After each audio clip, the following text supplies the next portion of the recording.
So good morning everybody, my self Acharya Vishwendra. आज कुछ concept आपसे डिस्कस करूंगा रिगार्डिंग चेंज ऑफ स्टेट। तो चेंज ऑफ स्टेट में दो पॉइंट्स हैं mainly, melting and boiling. Melting means solid convert into liquid and boiling means liquid gets converted into gas.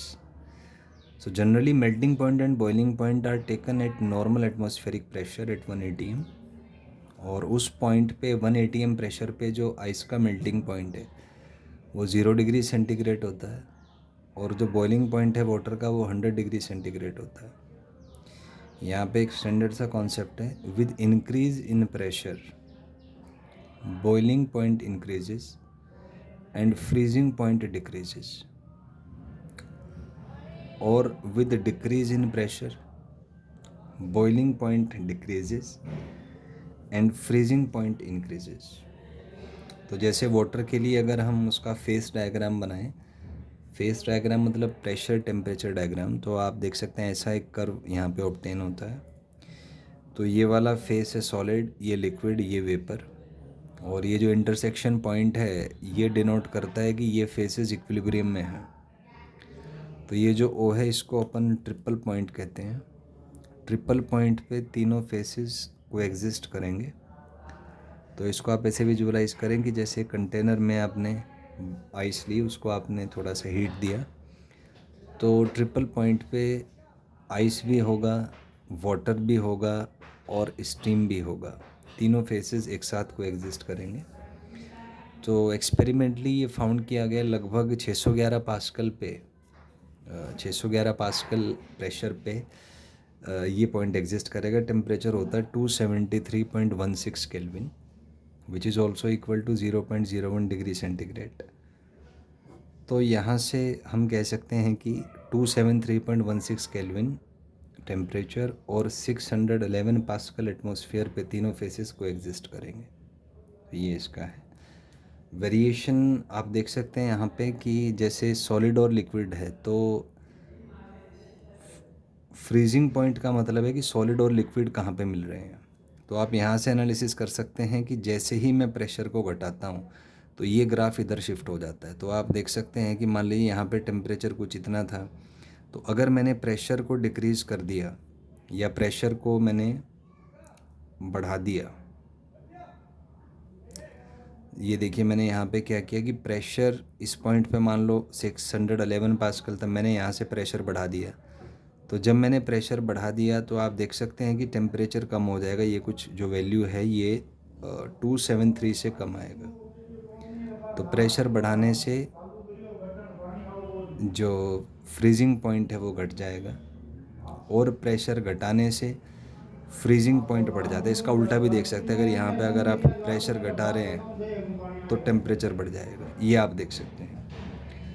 जबकि वहीं पे लिक्विड और वेपर फेस जहाँ पे कोएग्जिस्ट करते हैं तो वो आपका बताएगा बॉइलिंग पॉइंट।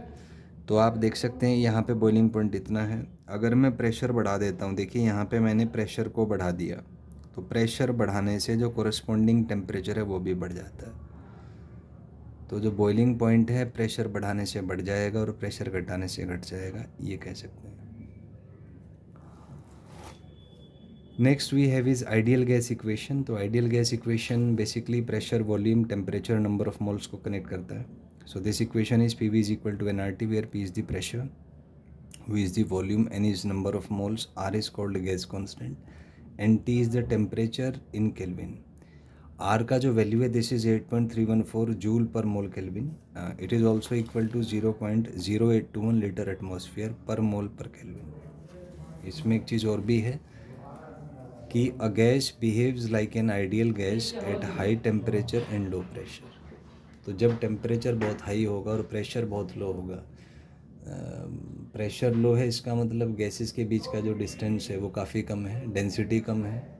डेंसिटी कम है माने नंबर ऑफ मॉलिक्यूल्स कम है गैस के फॉर अ कोरस्पॉन्डिंग वॉल्यूम, और टेम्परेचर ज़्यादा होने से गैसेस के जो स्पीड्स होंगे बहुत ज़्यादा होंगे। तो हम कह सकते हैं एवरेज सेपरेशन बहुत ज़्यादा होगा गैस मॉलिक्यूल्स के बीच में। इसी पे बेस्ड कुछ लॉज हैं, जैसे फर्स्ट है बॉयल्स लॉ। तो Boyle's law is P V is equal to N R T से ही डिराइव हो जाएगा। तो अगर मैं टेम्परेचर कांस्टेंट कर दूं और नंबर ऑफ़ मोल्स भी कांस्टेंट है, तो मैं कह सकता हूँ पी वी का जो प्रोडक्ट है वो कांस्टेंट होगा, मतलब pressure inversely proportional to volume आएगा। तो अगर हम ग्राफ बनाएं प्रेशर वर्सेस वॉल्यूम का, graph will be rectangular hyperbola. इसमें 2 पॉइंट्स ले लीजिए, point A and point B. A point के कोऑर्डिनेट्स हैं P1 V1, बी के हैं P2 V2। तो हम कह सकते हैं कि P1 V1 is equal to P2 V2 होगा यहाँ पे। यही आपका बॉयल्स लॉ का स्टेटमेंट है।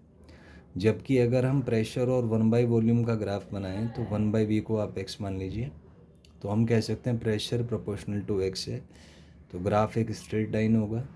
अगर ये स्लोप थीटा बना रहा है तो यहाँ से हम कंपेयर कर सकते हैं P is equal to nRT/v। तो y is equal to mx से कंपेयर करें तो हम कह सकते हैं m is equal to nRT which is equal to tan theta. तो हम कह सकते हैं कि जो टेन थीटा है it is proportional to n into T. तो अगर दो ग्राफ्स हमें दिए हुए हैं, एक का एंगल है θ1, दूसरे का है θ2, तो ग्राफ से हम देख सकते हैं कि θ2 इज़ ग्रेटर देन θ1, तो यहाँ से N2T2 is greater then N1T1 आ जाएगा।